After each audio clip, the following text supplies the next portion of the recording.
His mouth was all over me, saliva on my face. And in that moment, the only thing I could do was I had to fold my lips and press my lips inside like this. Yes. Ladies and gentlemen, welcome to Ghana Today, INT. As usual, today we are in with another news. And this news is coming from a previous senior high school student. Yes, in Ghana, some recent time ago, some few weeks past, we heard and saw videos about how some male teachers in these senior high schools been harassing and having sexual intimacy with our young sisters, the female students on campus. So this girl, with her boldness, took to his TikTok page to express how bad she feels right now for being harassed by a male teacher on campus, a school in which I'm not going to mention the name. Definitely, the girl mentioned the name and the person, the particular teacher in the video. So you are going to hear it by yourself. So this girl went ahead to rain curses on these particular teachers, in which these particular cases are very hard. I don't know who advised her to do that, but that was very bad. But though I think she is very pained and wanted to voice out her pain, that's why she called those cases on this particular teacher. But before you're going to watch the video, can you subscribe and be part of Ghana Today International? Today I'm going to share my story. Mr. Krakani, if you are listening to this, I pray. I don't want you to die. No, I don't want you to die. I want you to suffer. I want you to be very miserable. I don't want your family, your wife, or your children to suffer because of your deeds. I want you to feel every pain. I want you to be paralyzed with a sickness that you would suffer for the rest of your life. But I want you to live a very long life so that you can go through it. Honestly. Justice for Chanya. First of all, I'd like to say a big thank you to people like Obidi, Dr. Zita, the bold feminist, Talk with Siri, and all the feminists out there that are pushing the agenda and making sure that women are heard and the rights of women are being fought for. Well, in this campaign, a lot of people have been sharing their stories, and then I feel that has really pushed me to also share mine, because I feel, or I believe, when we expose these perpetrators, these things, I know it will not entirely stop, but then people would know who they really are. What really pushed me is this high school teacher that came on the internet and said the government should give him an allowance, or should give them allowances for self-control, because the students are young, they are fresh, they are looking beautiful, and then they need to control themselves. Excuse me? I mean, this really triggered me, and I wouldn't lie. Watching all these videos of girls coming out to share their story has really opened my mind. And I really, truly believe that if a proper research is done, we would find out that majority, maybe 80% of the girls today, or girls in general, or women in general, have been sexually assaulted at certain points of their lives. Today, I'm going to share my story. And the person who assaulted me is called Mr. Krakani. Yes, Mr. Krakani. I went to senior high school in Malco Girls Senior High School. It is a school located in the Volta region in Ho of Ghana. I started senior high school at the age of 13 because I was yet to turn 14. So I turned 14 when I was already in senior high school. So yes, and then I finished senior high school when I was at age 17. The reason why maybe you can see my eyes are a bit teary is because I've recorded this video multiple times. Unbeknownst to me, my storage was full, and then the video keeps ending. But hopefully I'm able to record this video. So let me give you an overview so that you can understand my story better. I was already 13 in high school, and then I finished high school at the age of 17. I wasn't even 18 in anywhere in the story. Fast forward, there is this teacher called Mr. Krakani. Mr. Krakani was the head house master, if I would put it that way. He was not living on campus with us. Mind you, Malco Girls is an all-girls senior high school. And all the teachers on campus with the ladies or with the girls were female teachers. I could mention a few. There was Madam Lillian, I don't know the others, Madam Delight, Lady Gaga, and yes, that's all I can remember. So those were the teachers on campus with us.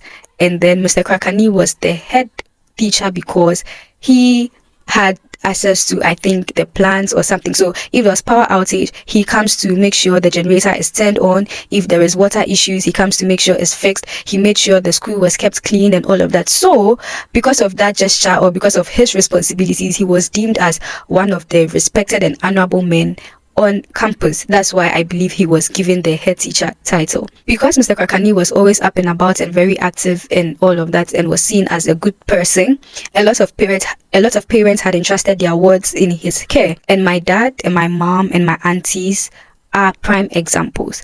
So I would always go to Mr. Krakani if I needed to speak with my dad, or I needed to speak with my aunt, or I needed to speak with any relative of mine. Mind you, anytime we go on vacation or we go on holidays, I meet some of my male friends that would ask me, oh, do you know any teacher called Mr. Krakani? And I'll be like, yeah, I know him, he's a very good man.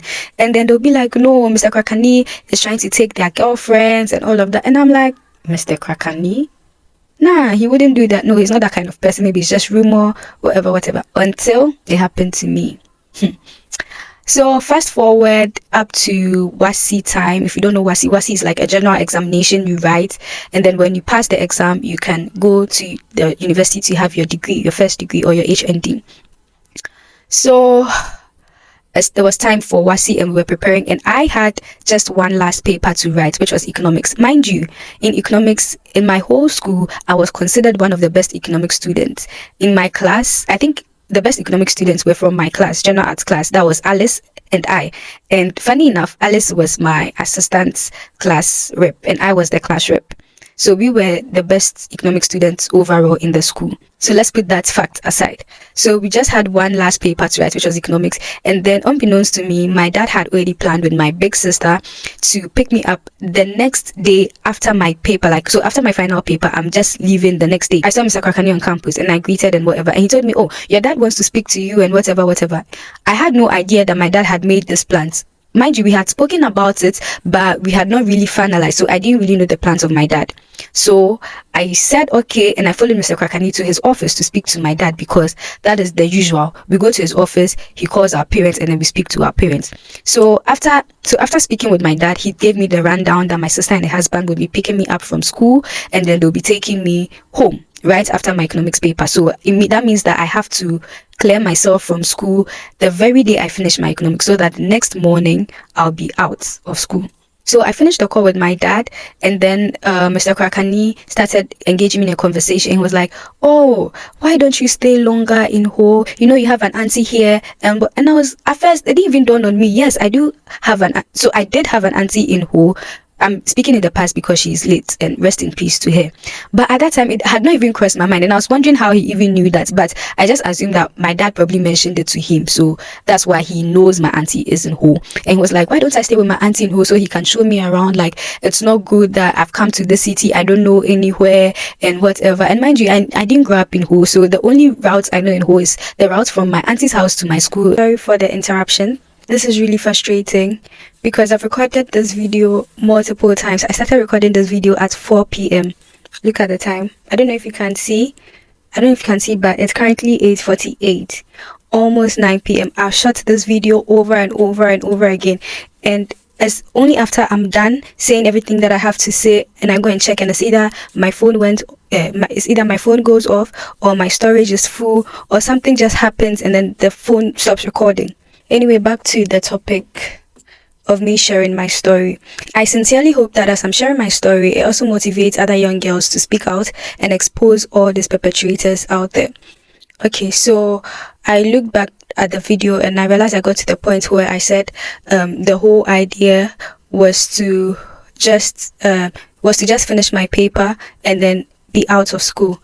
So I spoke with my dad, we agreed on that, and then from nowhere, Mr. Krakani started walking towards me. I was seated on one of the tables, you know, in this teachers' offices, in the tables, they have like books of students and all of that there, and normally we sit on the table while the teachers sit on their desk or on their chair with their desk and computer and all of that. As I was ready to get up and leave, he was approaching me, so I was a bit confused, and he was talking, and while he was approaching me, he kept saying, it's not good that you come to the city, that is Ho, you come to Ho, and then you don't know the environment, you don't move around, like you don't know anywhere. At least explore around or stay with your auntie, then I can show you around. While he's saying all of this, he is approaching me, and then from nowhere, suddenly, I will not call it kissing, I don't know what it is, but his mouth was all over me. And I don't know if you are listening, those who know Mr. Krakani, he has a very big mouth. Yes, his mouth was all over me, saliva on my face. And in that moment, the only thing I could do was I had to fold my lips and press my lips inside like this. Yes, I had to be like that. And he was still talking, saying, "Oh, why are you crying?" Because at that moment, I just broke into tears. He was like, "Why are you crying? You're such a baby. Ah, you're not a small girl anymore. Stop crying. What?" And while he was saying all that, he dipped his hand in my pants. I was wearing a sports jersey. Those sports jersey we wear in primary school, like the PE kits. That's what I was wearing. And you know the PE kits are big. It's not like anything tight that you'd be like, "Oh, you're seducing him. What?" First of all, I'm a child. Second of all, I'm in a uniform. Whether it's a PE kit or whatever, it's still a school uniform. I was still in a school uniform. It's not like I even had braids on or nothing, no lash, no nothing. So what would a 40-something-year-old man see in a small girl like me? And I bet on it that I was not the only one he ever did that thing to. Because if he was bold enough to do such thing to me, I mean, he probably did it to other girls. Anyway, I digress. So while he was doing that, he left me to go and close the window. So the door is on my right and then the window is on my left. So normally we the students use the window as an indicator that he is in the office or not. So if the window is open, we know that he is there and we can come there. But if it's closed, we know he's not around. So I'm probably positive that he went to close the window so that he could have some privacy. Unbeknownst to him, when he went to close the window, I Thank you for watching. This is Ghana Today International. Can you subscribe and be part of this beautiful family? My name is Treasure Boy. Thank you.